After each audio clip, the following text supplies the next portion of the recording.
Angus Robertson. Mr Hoyle, and it's a pleasure to be able to speak under your chairmanship, and I welcome you back to your role. And I wish to speak in support of Amendment 58, standing in my name and my honourable members, and move formally. The Scottish National Party has submitted a series of amendments to the Scotland Bill, which we're discussing today and in future days in the committee stage, based upon a three-pronged commitment outlined in our manifesto for the UK general election. Firstly, delivering on the Smith Agreement in full. Secondly, devolving additional powers in priority areas such as job creation and welfare protection. And thirdly, enabling the Scottish Parliament to move to a position of full fiscal autonomy. This approach was backed in record numbers by voters in Scotland in May, giving the SNP a clear mandate for change which the UK Government must recognise and must act upon. The UK Government must live up to the words of the Prime Minister on the 10th of September 2014, where he said, "If Scotland says it does want to stay inside the United Kingdom, then all the options of devolution are there and are possible." If all options are possible, then it is the duty of the UK Government to respond to the clearly expressed desire of the Scottish people for more powers in the Scotland Bill. 100%. The SNP amendments include effectively entrenching the Scottish Parliament, that's what we're discussing now, placing the Sewell Convention on a meaningful statutory basis, and giving the Scottish Parliament the legislative competence to remove the reservation on taxation, borrowing and public expenditure, enabling the Scottish Parliament to legislate to deliver full fiscal autonomy. The SNP also proposes amendments for further priority powers at later stages in the bill, including powers over tax, setting the minimum wage and taking responsibility for welfare decisions. In this first group of amendments, I'll speak on issues in relation to the permanence of the Scottish Parliament, and my colleague, the member for Dundee East, will speak shortly on full fiscal autonomy. On Group 1, the permanency of the Scottish Parliament and the Scottish Government, that is in relation to Amendment 58, which I have formally moved. That the Smith Commission report stated at paragraph 21, Mr Hoyle, that, and I quote, "UK legislation will state that the Scottish Parliament and Scottish Government are permanent institutions."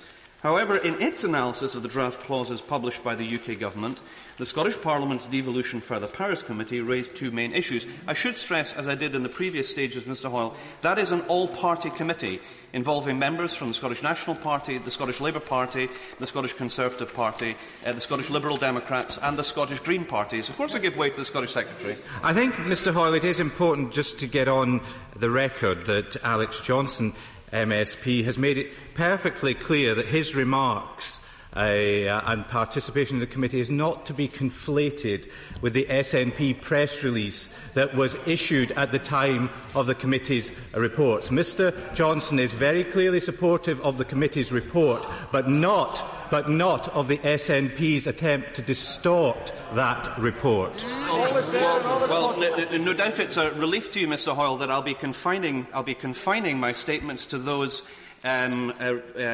words that were agreed by all committee members, including Mr Johnson, when he signed up to the report. And amongst the findings of that cross-party committee were in relation to the form of words proposed in the Scotland Bill, that it's a weaker formulation than stating simply that the Scottish Parliament and the Scottish Government are permanent.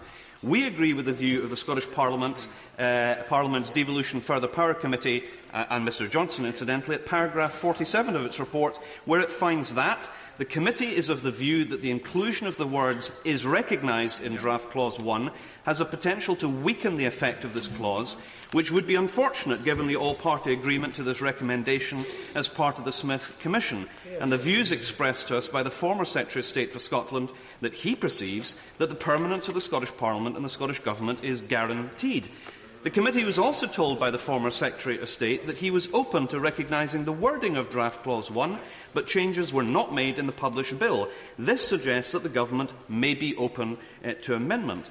In paragraph 49 of the committee, that was agreed by Mr Johnson and all other members on the committee, in evidence to the committee, the former Secretary of State for Scotland commented that he was open to thinking about different ways in which permanence could be achieved. The committee welcomes the open-minded approach of the former Secretary of State with regard to this issue. The committee therefore considers that there is scope to further strengthen the permanency provisions. However, the committee's analysis of the published bill confirmed that there was no change on this between the draft and the final clause.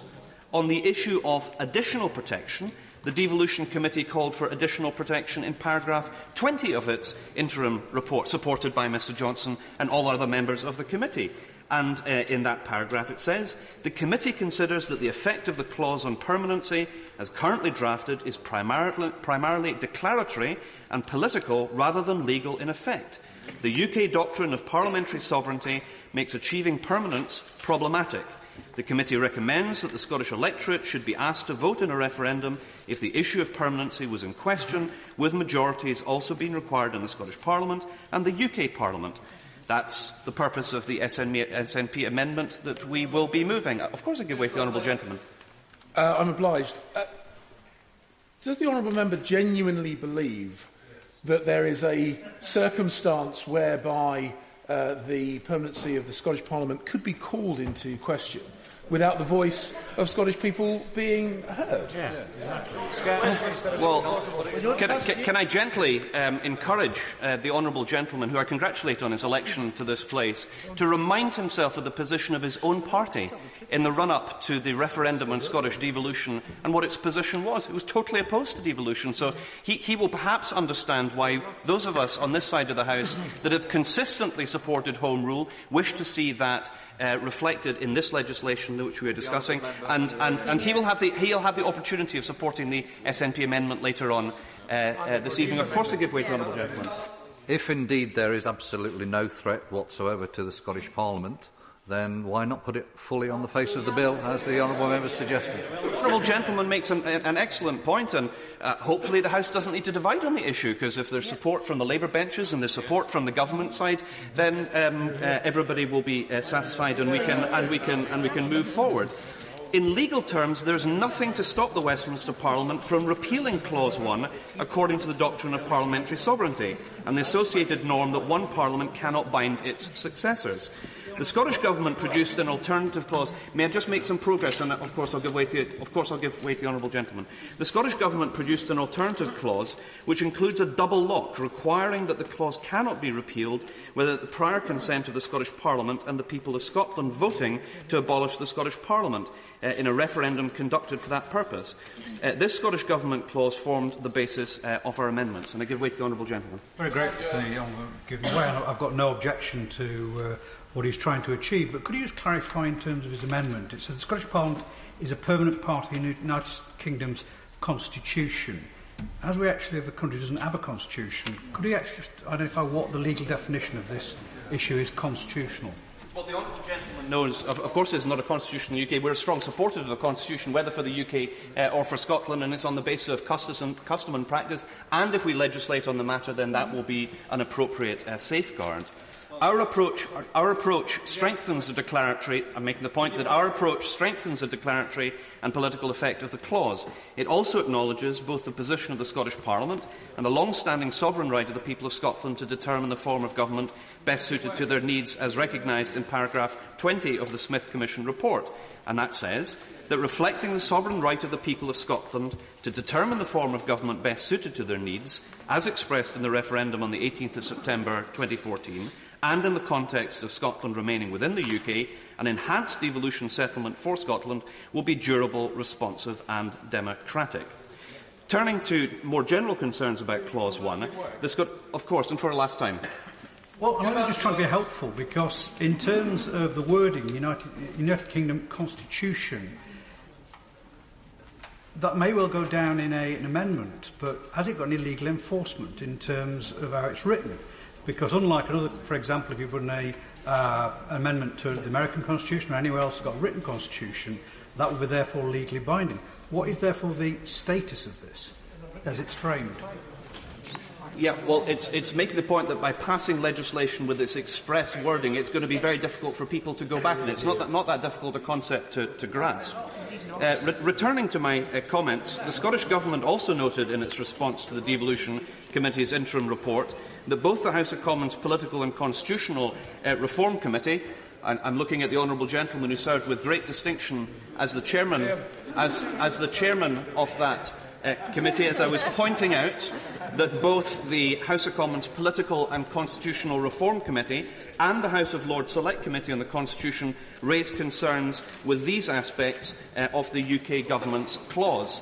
The Scottish Government's alternative clause and our amendments also address some more minor issues with the UK Government's clause, using the definite article "the" instead of the indefinite "a", as this is the language used in the Scotland Act 1998. This is a matter that was picked up by the Right Honourable Gentleman, the member for Orkney and Shetland. Forgive me, I want to make some progress. I've given way to both sides. We also suggest using constitution rather than constitutional arrangements, as that term is already straightforwardly used in the Scotland Act 1998.